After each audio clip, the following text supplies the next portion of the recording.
Very weird. T3 feminist is like, hell yeah, they should do whatever they want to. But then I'm also like, but is this porn for like people who are into domestic violence? I don't know. Like, I don't. But from on which side is this porn Either for? one. Is this I don't porn know, for like... women who want to see women beat the out of men? And I censored myself on purpose because we try to make this a PG kind of a thing. There is but just to let you know, I know it's your first time on the show. There is an after dark version where we just let it all rip. But for the main three topics, okay. I try to keep it PG as I can. But I got it. Go ahead. But yeah, it just I don't know. I'm very torn because I want to say do whatever you want to do, kick those boys' butts, live your life. Let your freak flag fly.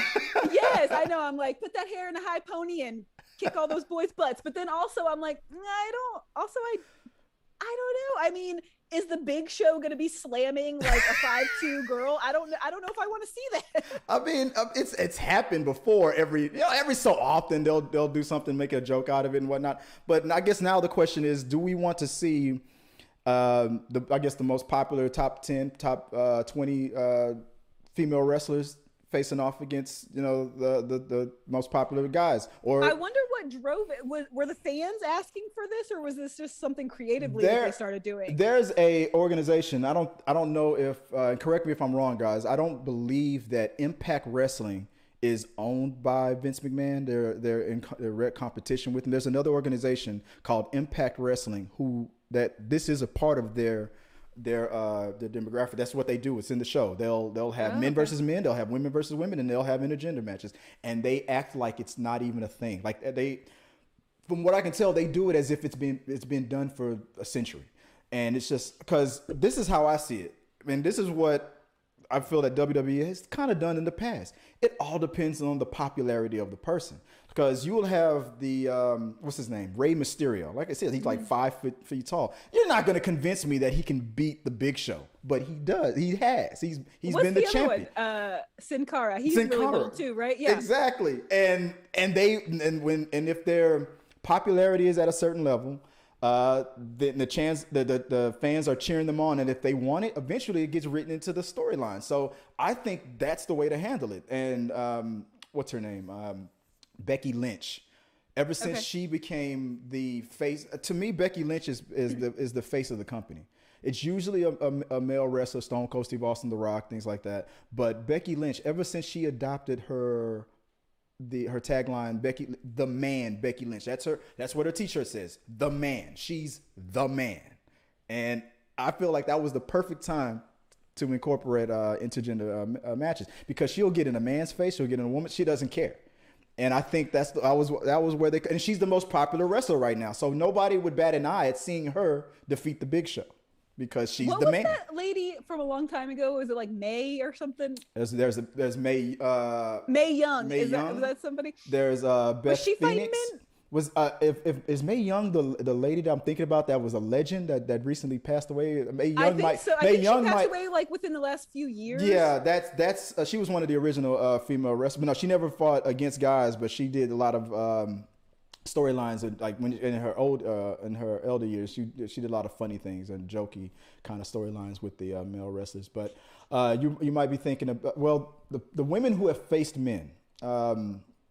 There has been China. China. She was the Intercontinental Champion at one point, and defeated a man to do it. That I don't know what that match. People loved it, and it was. Who did she beat? Double J Jeff Jarrett at the time. That was that funny story when his contract. I read that because I bought and I read China's book. His contract was up the day before that match was supposed to happen. And he told Vince McMahon, give me $250,000 and I'll go out there. If you don't, I'm not showing up. Because he didn't have to.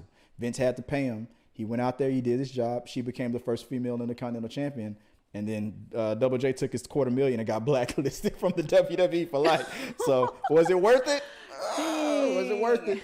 But I felt like it made sense because her popularity at the time made it make sense. So, and I guess I'm getting excited. I'm talking about a subject that I don't get to talk about a lot. But China was such a bit was so amazing. Like she was the first one that came out and wasn't like really trying to be. She was sexy, but that wasn't her thing. Was I'm sexy? She's like I'm strong. That was her main thing. Yeah. And that was during the time. She would just go in there plow everybody over. Like, and it made sense. And she was believable. Her skills level was at a was right there where the majority of the female wrestlers today are. She paved the way. I think she was like the blueprint. And I don't know if they ever did honor her and make her a legend. They say that because of the career path that she chose afterwards is what's keeping her from being honored. But it's undeniable what she did. If they wanted to do intergender matches a long time ago, they could have did it right after that. That was a success. And it seems like it's been it's about time. There's some female wrestlers in there that I would totally believe. Well, let me put it like this: each and every one of them, I don't care how big or how small they are, can all kick my ass any day of the week.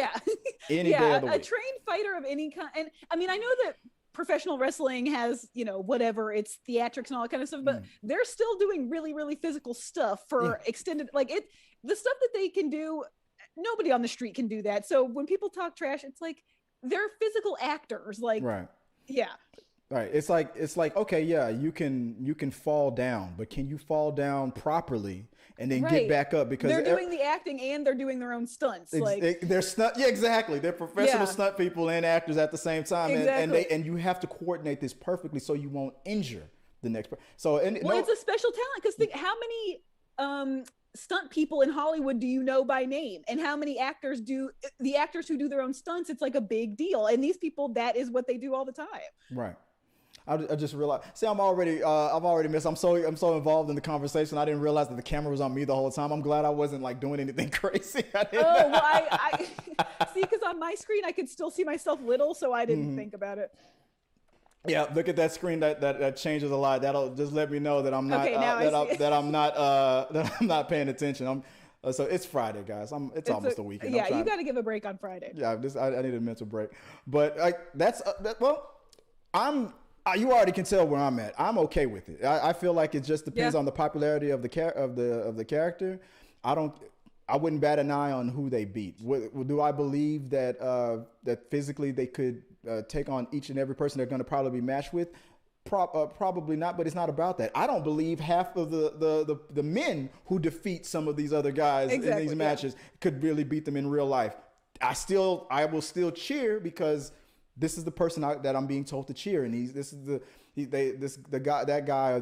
woman has been going through this storyline. It's a soap opera. This is our soap opera. They've gone through all these trials and tribulations. It's a stunt soap opera. And now it's time for them to let's see how this story is going to end. Tell me a good story, and I'll be there with you guys. If that's my message to the WWE. Guys, let us know what you guys think. What do you think about this whole concept about intergender matches? What are your thoughts about Edge coming back to win the Rumble? I was there. I saw the year before that. I was at the Royal Rumble. I saw Edge come back. I screamed my head off. So I'm happy that he came back and to win one. And for Bianca, Belair? Bianca Belair. I don't know much about her, but from everything I've seen since last year, she's become one of my Bianca Belair. Look her up, Amanda. Bianca Belair. Yeah, she can. Oh, she is something. She is somebody to watch. Now she's a very exciting wrestler, so I'm looking forward to. Well, like I said, I haven't watched in forever, but so this is coming from somebody who is just a very casual observer, but like seeing Edge, I just remember when he first came out in the 90s, and because I always loved Chris Jericho, and then Edge was like Chris Jericho Light that came out. Yeah. They look very similar, and they're both Canadian. They had the long blonde hair, like they were a little bit edgy, whatever. Like it was a look that I wouldn't. You're right about that, because I think Chris Jericho came out just before Edge and Christian were starting to get more popular, but then Edge finally broke out and became his own guy, and through everything he's been through with his injury, his retirement, his comeback. I always liked him, but they both had that kind of like rocker dude type of thing going on. Oh yeah, he's a rated R superstar. If you like what you saw, make sure to subscribe to the channel and please drop a like on this video. It really does help us. Also, don't forget you can turn on notifications so you don't miss a single review, react, why is that trending, or we got your mail.